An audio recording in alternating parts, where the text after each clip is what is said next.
할렐루야. 오늘 또 참으로 좋은 날입니다. 오늘은 3월 7일 금요일입니다. 오늘 또 금요기도회에서 나라와 민족을 위해서만이 기도해 주실 줄로 믿습니다. 오늘은 누가복음 13장 1절에서 9절 말씀을 통해서 회개의 촉구라는 제목으로 함께 묵상해 보도록 하겠습니다. 먼저 본문을 읽도록 하겠습니다. 13장입니다. 제13장 1절. 그때 마침 두어 사람이 와서 빌라도가 어떤 갈릴리 사람들의 피를 그들의 제물에 섞은 일로 예수께 아뢰니 2절. 너희는 이 갈릴리 사람들이 이같이 해받음으로 다른 모든 갈릴리 사람보다 죄가 더 있는 줄 아느냐? 3절. 너희에게 이르노니 아니라. 너희도 만일 회개하지 아니하면 다 이와 같이 망하리라. 4절. 또 실로암에서 망대가 무너져 치어 죽은 18사람이 예루살렘에 거한 다른 모든 사람보다 죄가 더 있는 줄 아느냐? 5절. 너희에게 이르노니 아니라. 너희도 만일 회개하지 아니하면 다 이와 같이 망하리라.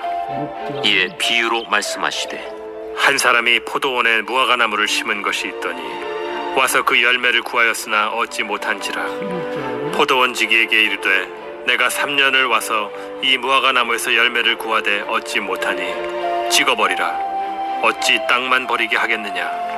대답하여 이르되 주인이여 금년에도 그대로 두소서.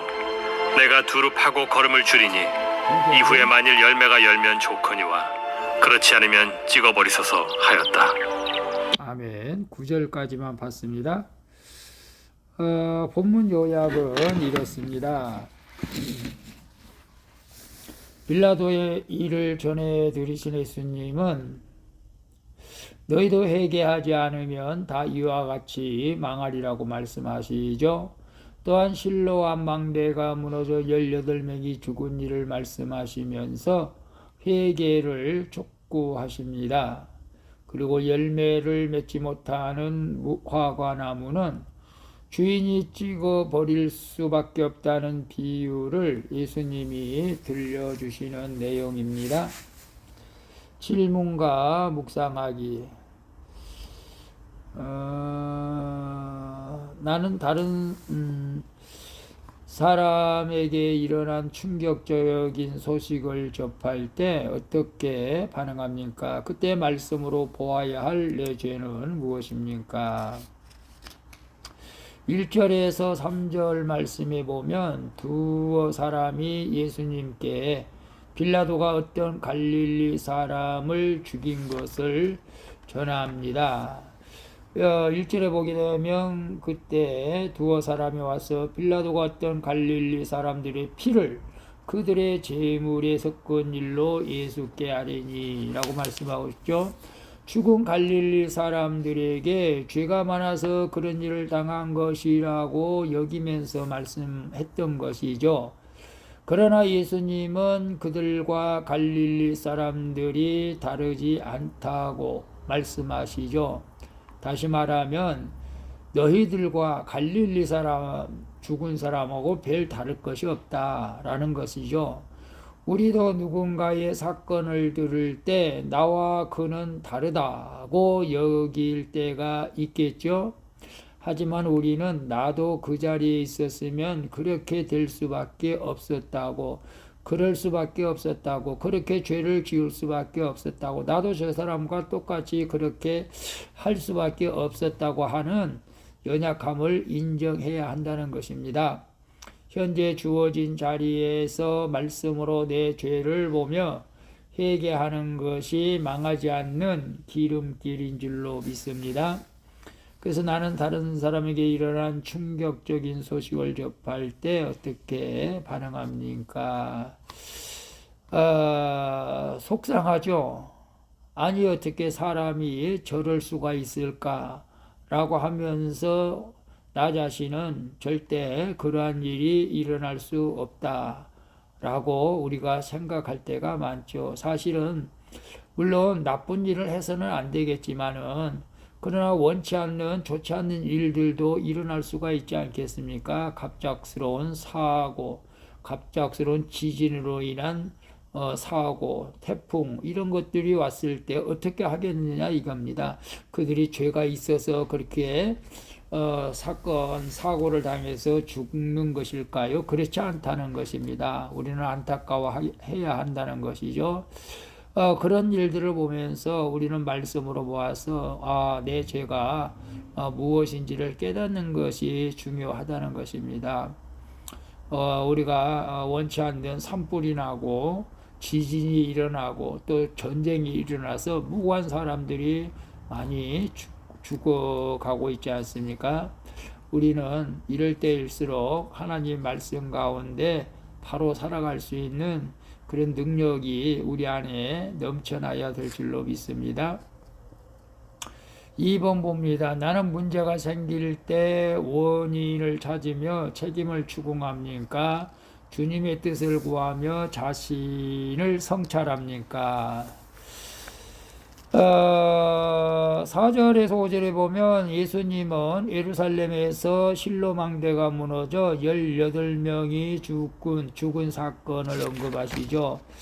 4절에 보게 되면 또 실로암에서 망대가 무너져 치어 죽은 18사람이 예루살렘에 거한 다른 모든 사람보다 죄가 더 있는 줄 아느냐? 너에게 이르노니 아니라 너희도 만일 회개하지 아니하면 다 이와 같이 망하리라 라고 말씀하시죠. 억울해 보이는 그들의 죽음을 말씀하시면서 실로암 망대에서 억울해 보이는 그들의 죽음을 말씀하시면서 하나님의 심판이 갈릴리 사람들에게만 해당하는 것이 아니라는 것을 말씀하신 것입니다. 우리도 똑같이 주님이 말씀하신 대로 너희가 회개하지 않으면 다 이와 같이 망하리라. 너희가 회개하지 않으면 다 이와 같이 망하리라 라고 하시면서 회개를 촉구하십니다. 회개를 촉구하십니다. 우리는 지체들에게 찾아온 사건을 그들의 죄 때문이라고 판단하지 말고 함께 아파하고 기도해야 하는 것이죠. 그들을 위해 회개하며 기도할 때 나도 살고 교회 공동체도 살고 가정도 살고 사업장도 직장도 살게 되는 줄로 믿습니다. 그래서 나는 문제가 생길 때 원인을 찾으며 책임을 추궁합니까? 주님의 뜻을 구하며 자신을 성찰합니까?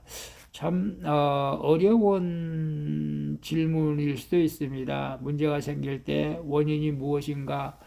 어떤 면에서는 찾아야 되겠죠. 그래서 그 책임을 그 원인을 일으킨 사람에게 책임을 물어야 되겠죠. 그러나 참 우리는 바보처럼 살았군요 하면서 이런 일들이 왜 일어났을까라고 하면서 나 자신을 성찰하는 것이 주님의 뜻이라는 것입니다. 그래서 저도 지금 교회에 리모델링 하고 나서 십자가를 세워주지 않고 간판 불이 들어오지 않는 이 상황에서 정말로 건물주를 탓하기보다 먼저 나 자신을 또 회개할 부분이 있다면 회개하는 것이 하나님의 뜻이 아닌가 싶기도 하고, 어떨 때는 또 그렇게 하는 것이 미련해 보이기도 하지만 어쨌거나 저는 인내하면서 기도하고 있습니다. 여러분, 우리가 문제 생길 때 원인을 찾는 거 중요하고 책임 추궁하는 거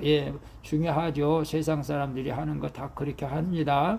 그러나 우리는 문제가 생길 때 주님의 뜻을 구하며 나 자신을 성찰하는 것이 가장 옳은 일이다라는 것을 우리에게 말씀해 주고 있는 것입니다.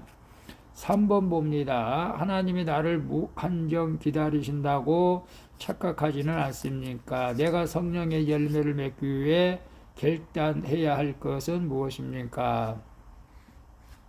6절에서 9절에 보게 되면 열매 없는 무화과나무 비유에서 포도원 주인은 하나님을, 무화과나무는 이스라엘 백성을, 그리고 포도원 지기는 예수님을 상징하고 있습니다.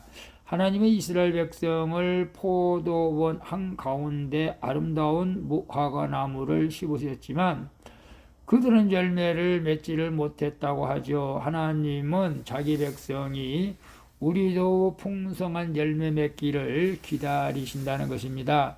그러나 무한정 기다리시지는 않죠. 우리는 열매 없는 무화과 나무처럼 찍히기 전에 삶의 향기로운 열매인 회개의 열매를 맺어야 한다는 것을 우리에게 말씀하고 있습니다. 그래서 하나님이 나를 무한정 기다리신다고 착각하지는 않습니까? 무한정 기다리지는 않겠죠. 그러나 어느 때가 있겠지만 지금 우리가 큐티하면서 지금이 바로 우리의 죄를 회개할 때인 줄로 믿습니다. 내가 성령의 열매를 맺기 위해서 결단해야 할 것은 무엇입니까? 우리 각자 한번 생각해 보시길 바랍니다. 내가 성령의 열매를 맺기 위해서 결단해야 할 것은 세상에 너무 분주히 우리가 뛰다 보면은 성령의 열매를 맺지 못할 때가 있죠. 우리가 세상 일을 좀 자제하면서 주님의 뜻을 이루고 주님의 일을 하게 되면 우리 모두가 아름다운 열매를 맺는 인생이 되어질 줄로 믿습니다. 기도하겠습니다. 주님,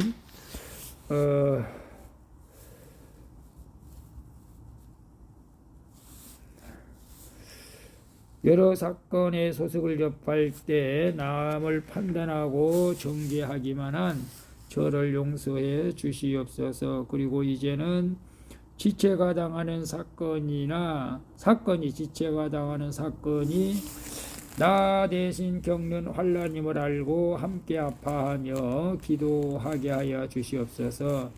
주님, 열매 맺지 않는 저를 위해 수고하시는 주님의 손길을 깨닫고 진정한 회개의 열매를 맺게 해 주시옵소서. 오늘도 주님의 뜻을 부족한 저를 통해 이루어지기를 원합니다. 나를 사용하시는 예수 그리스도의 이름으로 기도합니다. 아멘.